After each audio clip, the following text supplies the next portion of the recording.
All right, all right, all right. Simmer down, as Bob Marley once sang. Amen to that. What am I doing here? Yeah. All right, good afternoon. As you know, Secretary General of these United Nations, Antonio Guterres, is now back in Glasgow, where he arrived a bit earlier today, and he's there for the final days of the climate change conference.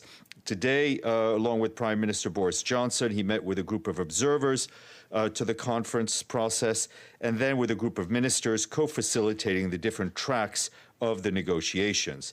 He also met with the Prime Minister of Fiji and the First Minister of Scotland. In addition, the Secretary General met with the US Congressional Delegation, led by the Speaker of the House of Representatives of the US, Nancy Pelosi, as well as he also met with the Environment Minister of South Africa. And right now, he is about to be doing an Instagram Live with Nicole Becker, a young climate activist from Argentina. Tomorrow, he is scheduled to speak at the high-level event on global climate action. Moving on to Afghanistan, Afghans in need of health care services can now benefit from a new UN Development Program initiative that has injected acutely needed funding into the deteriorating healthcare system of the country. This allows the system to continue to provide essential health services across the country. The support to Afghanistan health system has been delivered under an agreement with the Global Fund, which has provided $15 million to ensure continuity of critical health services. As key part of the emergency initiative aiming to keep the health system functioning, UNDP transferred salaries for the month of October to more than 24,000 workers involved in the health system, including 7,300 women and nearly 2,200 health facilities.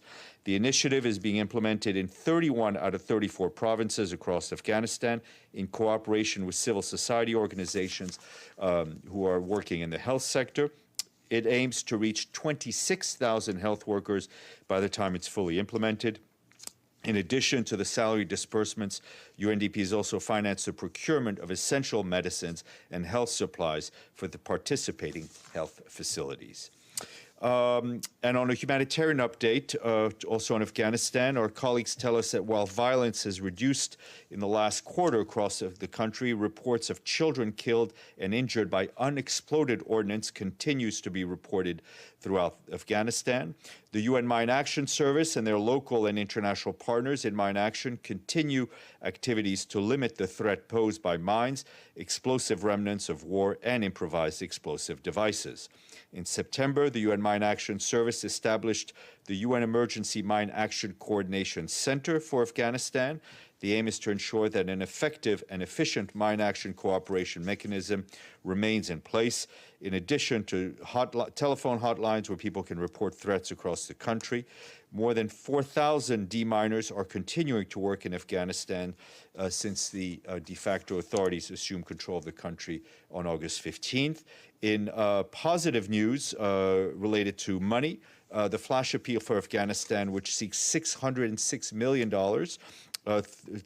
to help people through the end of 2021, is currently 86% funded.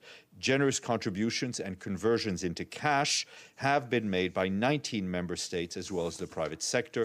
The breakdown is available on the OCHA website.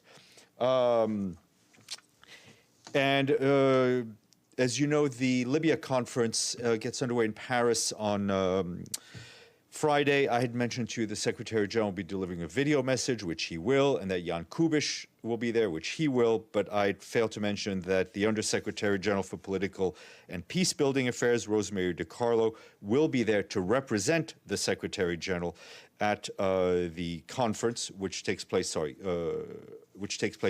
November 12th, on Friday. The conference aims to show support of the international community to Libyans and the peace process. Ms. DiCarlo is expected to reiterate the UN's support for inclusive and credible parliamentary and presidential elections on December 24th, as envisaged under the political roadmap adopted in 2020 and mandated by Security Council Resolution 2570. And speaking of Security Council, at a briefing focusing on UN police, the head of our peace operations, Jean-Pierre Lacroix, said that the annual briefing on UN police operations is an opportunity to reaffirm the vital role that police play across conflict prevention spectrum, from peacekeeping to peace building. At the meeting, which was also focusing on women, peace, and security in the context of UN police operations, Mr. Lacroix told Council members that with the support of member states, the UN police has already achieved its gender parity targets for 2025. That would make it 4 years ahead of time by my calculations. He added that he is pleased that 5 of our police components are currently headed by women, and he called on member states to continue to assist the UN to sustain and expand these numbers. Full remarks have been shared with you. I have been asked. Yeah, but no, it's not. It's neither the boss or the DSG or the chef de cabinet, so, or my wife. So, whoever calls can wait. Yeah, exactly. All right. And I had been asked about the Secretary General's position on the situation along the Belarus-Polish border, and I can tell you that the Secretary General is following with concern the situation at the Belarus-Poland border, and he reiterates the importance of ensuring that migration and refugee issues are dealt with according to humanitarian principles and international law. Such situations should not be used for political purposes and become a cause of tension between states. And I would add, you should also take a look at what Michelle Bachelet said on the issue, saying that she is appalled at the large number of migrants and refugees continue to be left in desperate situation near freezing temperatures at the border. Governments in the region cannot allow more lives to be lost. And turning to South Sudan, the UN mission on the ground today corrected an inaccurate claim made by a political party in South Sudan that the UN peacekeeping mission is withdrawing its security presence from Malakal protection of civilian site. Unfortunately, this claim was reported as fact by local media, and this could cause unnecessary concern among those displaced. As you are aware, given the improvement of the security situation, the mission has gradually transitioned most of its protection of civilian sites into conventional displacement camps, which fall under the responsibility of the transitional government. However, the mission has consistently said it will take more time to redesignate the Malakal protection site because of the complex political and security situation in the area. Therefore, no decision has been made to withdraw the UN presence. Turning to Haiti, Bruno Le Marquis, the resident and humanitarian coordinator for the country, said the current blockage of fuel supplies in Port-au-Prince seaports is making it very difficult for humanitarians, including the UN, to continue to provide assistance to approximately 700,000 people in the country. He said the situation is deeply alarming, added that people are recovering from the earthquake in the south of Haiti are particularly impacted, in addition to challenges created by the security situation. Fuel shortages are a serious obstacle to the provision of essential services, as well as to the movement of people and goods. The mission says that hospitals and health centers are particularly impacted. The rehousing of some 7,000 people displaced by the violence last June in the capital has also been slowed down because of the situation. We, of course, remain committed to helping all those in need, and we reiterate our urgent appeal to all those who have influence on the current situation to ensure that fuel can be delivered so that these vital services can continue. And from Sierra Leone, a UN team visited the site of the deadly fuel tanker collision took place on Friday. WHO colleagues are providing medical supplies along with the first delivery of 6.6 metric tons of supplies having arrived in Freetown over the weekend. The UN is working on a joint assessment and coordination plan with local partners. We're also engaging with authorities to provide support and coordination in the aftermath of the incident. And quick COVID update from Nepal. The country team led by resident coordinator Sarah Nyanti continues to support the government's multifaceted response to the outbreak. We're helping the national vaccination campaign, boosting cold chain capacities by providing more than 2,500 refrigerators, freezers, cold boxes, ultra cold chain equipment, and vaccination carriers. As of this Monday, 16.1 million doses of COVID-19 vaccines have been administered in Nepal. More than 40% of eligible people have received a first dose, of nearly 38% are fully vaccinated. We've helped deliver more than 4.2 million doses of vaccine through COVAX to Nepal. Two quick things, a couple of things I still want to flag. The UN Children's Fund today released a report showing that more than 240 million children with disabilities around the world. According to UNICEF, the new global estimate is higher than previous estimates and is based on more meaningful and inclusive understanding of disabilities, which considers difficulties across several domains of functioning, as well as symptoms of anxiety and depression.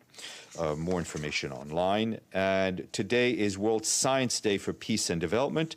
With climate change becoming a serious threat to the lives of billions of people around the planet, this year's theme is Building Climate-Ready Communities. The aim is to bring science closer to society by highlighting some key scientific aspects and possible solutions provided by science, technology, and innovation to the major global challenges society is facing. And lastly, I want to flag that tomorrow at 1 p.m., you are all invited to attend a panel discussion on a production called Stories from the Violins of Hope. The online event is organized by the Holocaust and UN Outreach Program to mark the anniversary of the 1938 pogroms in Europe, created by The Braid, a Jewish story company with music from the Los Angeles Jewish Symphony. This brings together theater and music to tell stories of a collection of stringed instruments that survived the Holocaust. The discussion will be moderated by Melissa Fleming, the head of the Global Communications Department, and speakers will include Ambassador Gilad Erdan, Permanent Representative of Israel to the UN, Rhonda Spinnick, the Artistic Director of The Braid, and Anon Weinstein, violin maker and founder of Violins of Hope. More information online. Sherwin. Edie's points at Sherwin. Wow. A slip of $10 later. Yeah. Steph, on Sudan, can you update us on the numbers of staff that are detained? You said 16 yesterday. We are now seeing reports that over 70 UN drivers. I think, we hate to correct you, but you are talking about Ethiopia. What did I say? Sudan. Ethiopia.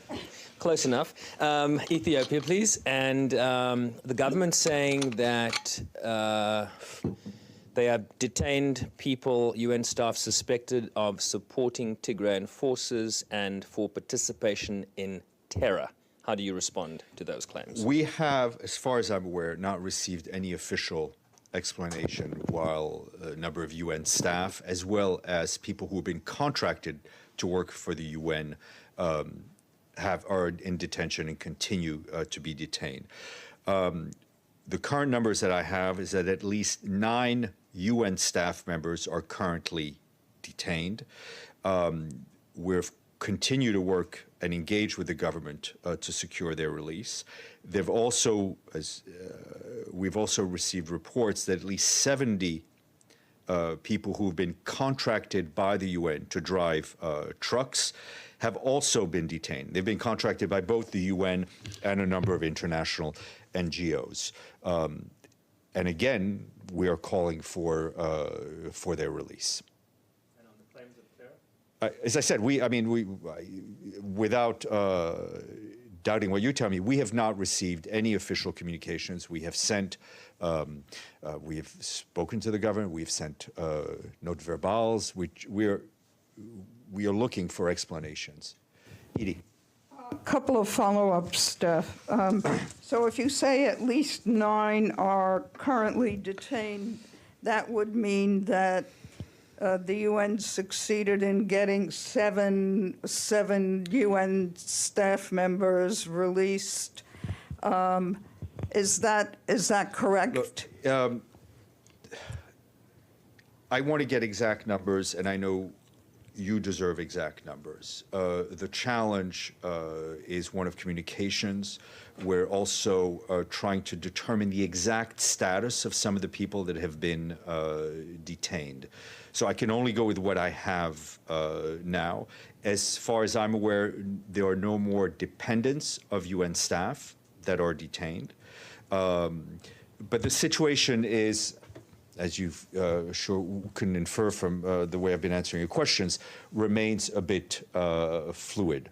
These people, as far as we know, are detained in various police stations in Addis. We're trying to get clarity. We're trying to get people out, and we're trying to get exact numbers in a place where often the communications are challenging within the country and between here and Addis.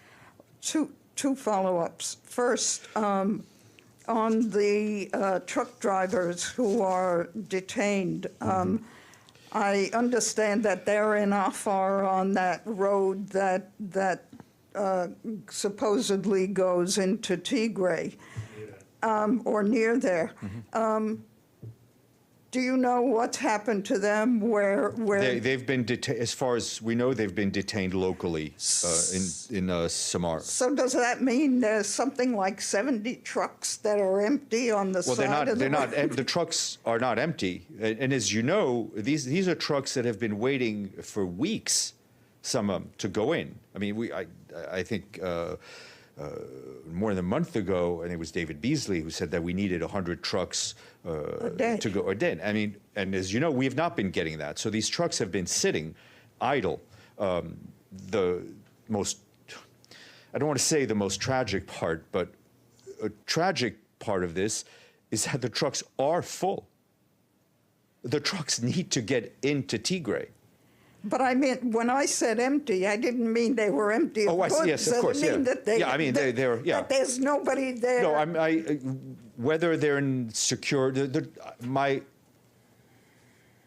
understanding is that the trucks are secured, so they're not left out in the open. But obviously, a full truck without a driver is not going anywhere.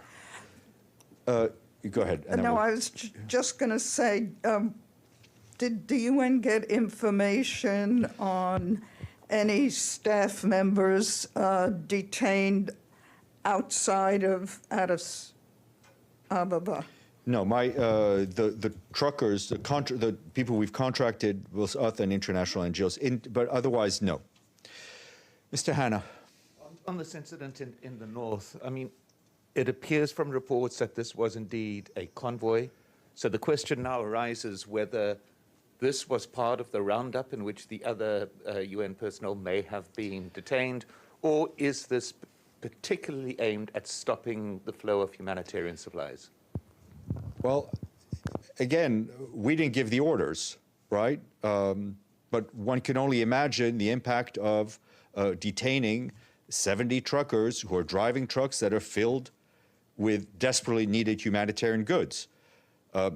It sure doesn't help the humanitarian situation. Those trucks are not moving, and we desperately need them to move. Can you confirm that they were on their way into the Tigray region? I don't know if those, I mean, what I cannot tell you for sure is whether these trucks, when they were stopped, were they on the move? Were they waiting to get clearance? I do know they were trucks that were aimed to get into Tigray. Whether their engines were running and they were rolling, or whether they were stopping, I don't know. Betul. Thank you, Steph. I've got a climate question. Climate activist Greta Thunberg says that they're filing a legal petition to the UN Secretary General, urging him to declare the climate crisis a global level 3 emergency, the UN's highest category. Has the SG received the petition? If so, what does he plan to do? No, I don't think he's received the petition. We met with a number of, well, not we, the Secretary General met with a number of young climate activists from a number of countries, and Ms. Thunberg was included. He had a very good meeting with them, said he supported them fully, encouraged them to continue to mobilize, to continue to raise their voices, to continue to push for action. As you know, the Secretary General, more than a year ago, encouraged world leaders to declare a climate emergency. The UN system is fully mobilized to deal with the climate crisis, but as far as I know, we have not received the petition itself. Can the Secretary General do it? The Secretary General will do whatever he can to help move forward more robust climate action.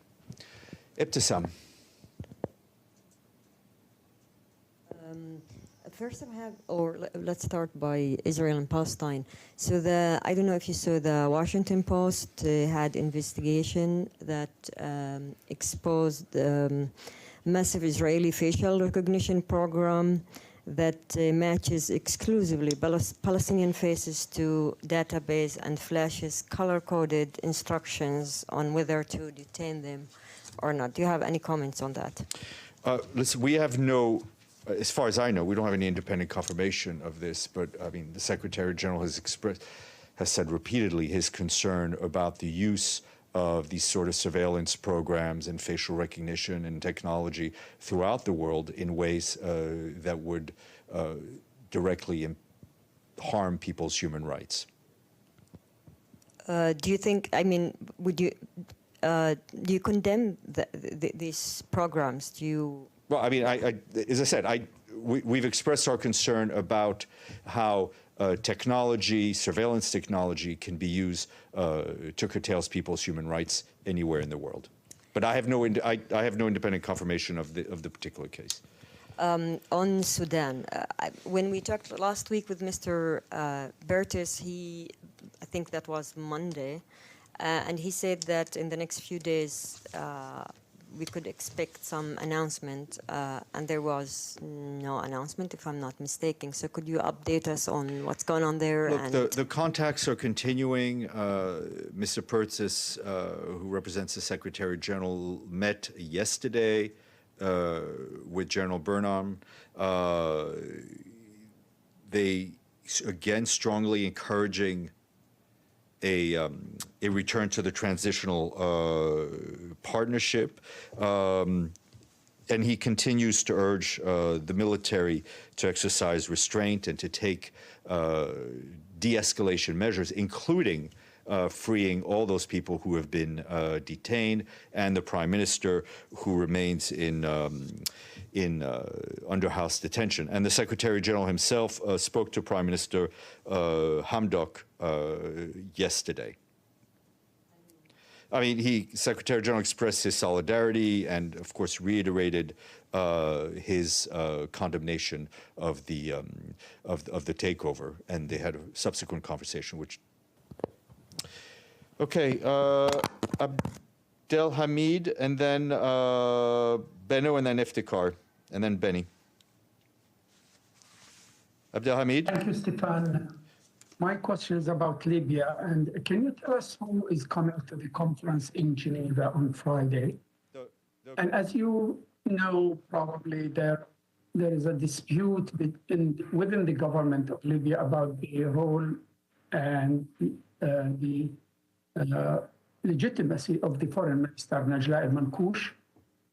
And a second question to Libya, Khalifa Haftar, maybe he's prepared now to announce his candidacy to run for president. What are your thoughts on that? Thank you.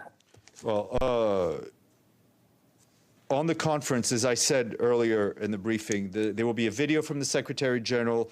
Rosemary DiCarlo will be there to represent the Secretary General in person. Jan Kubiš will also be there. And the conference is in Paris, not in Geneva. I'm sorry. That's okay. I'm asking about the countries who will attend. Yeah. Okay. Yeah. So I just said those video message from the SG, Rosemary DiCarlo, Jan Kubiš. On the elections, you know, we're of course continuing to support the Libyan authorities in preparation for the presidential, the parliamentary elections that are set to take place in December. We're continuing to engage with all stakeholders in Libya to facilitate the consensus of the organization of these elections, which we'd want to see inclusive and timely and credible, and in line with what the Libyan parties have already agreed and the roadmap. But I'm not going to comment on hypotheticals. We want to see an election in which the Libyan people can believe in, that is credible, and that is in line with the past agreements. Go ahead. I'm sorry, again, you don't have a list of countries who will participate in No, you should reach out to the French mission. They should let you know. Thank you. Okay, Benno and then Iftikhar. Thank you so much. My question was actually kind of asked, but I still try. Regarding Ethiopia and the arrests happening there, do you feel that these are part of an ongoing campaign against the UN? And is there a call now scheduled between the SG and the Prime Minister, or was there still no contact, and will there be any contact? As soon as the contact has been made, we will let you know. You know, that's a question for you and for the analysts to write about. I mean, we can only talk about the facts. We've not been able to get the humanitarian aid that we need in. We've seen some staff detained. On the other hand, we've seen the government facilitate and support Martin Griffiths' travels, both to Mekele and to Addis, so we are continuing with the dialogue. Our only aim is really our only immediate aim is to bring humanitarian support to the millions of people in Ethiopia, and especially in northern Ethiopia, who so desperately need it. Sorry, Iftikhar, then Benny, and then Michelle. Thank you, Steph. Can you hear me? Yes, sir. Does the Secretary General have anything to say on the marriage of daughter of the United Nations, Malala Yousafzai? On her, well, we are so happy for her. We wish her and her husband a life of joy and happiness. And I think anyone who looked at the photo of her and her future husband and was not moved has a heart of stone. There you go. I easily tear up. Sorry, then, you know, I'm not often used to comment on weddings, at least not royal ones. Benny, and then Michelle. Yes, this is not about weddings. This is about firing. Emma Riley was fired today. This is the UN in the business of firing whistleblowers and helping China with suppressing dissidents? No, is the short answer. We saw Emma Riley's, Miss Riley's public communication about what she had received from the UN. We're not going to comment on matters that are confidential to protect the individual and the organization, but I can confirm that there was indeed a communication sent to her and received by her. As we have said many times from here, Ms. Riley is not recognized as a whistleblower in the matters that she raised. We do have a very robust framework to protect people from retaliation, and we continue to uphold that framework. And as to the issues that she has raised, I think they've been addressed many times by our colleagues in Geneva at OHCHR, and they relate to a discontinued historical practice, I think, where the names of participants that were occasionally confirmed to states in limited circumstances, and with care to ensure that no action of OHCHR would endanger any human rights activists.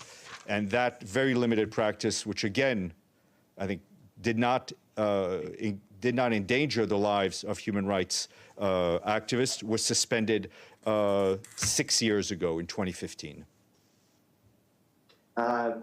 From what I understand, she had in the past contacted the Secretary General on the case.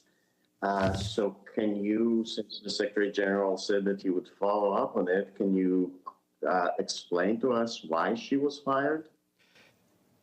I'm not going, well, what I can tell you is that obviously all staff members are obliged to comply with the staff regulations of rules, and we have exhaustively followed all appropriate procedures to handle the complaints filed by Ms. Riley.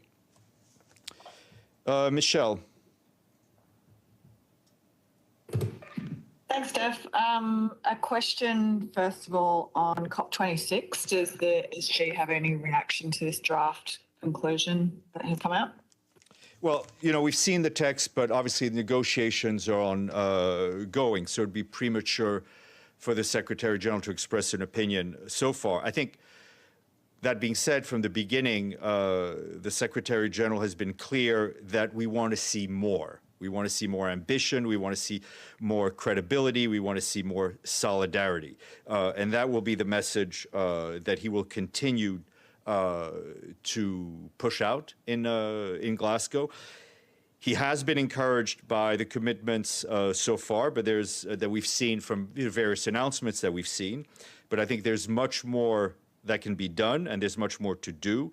And he's going to continue to ask countries to accelerate both their climate action and, very importantly, their solidarity with each other.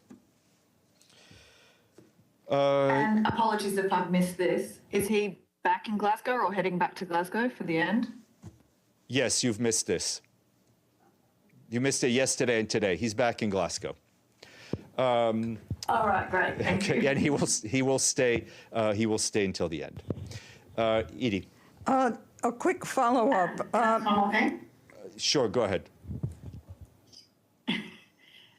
Is he planning to pick up the phone and talk to the Ethiopian Prime Minister? Again, I think I answered that question to Benno. As soon as contact is established, I will let you know.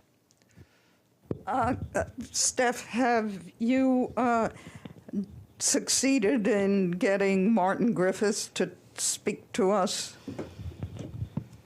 It is one of the long lists of things I have yet to succeed in, but also a long list of things I keep trying to do. All right, hasta la vista.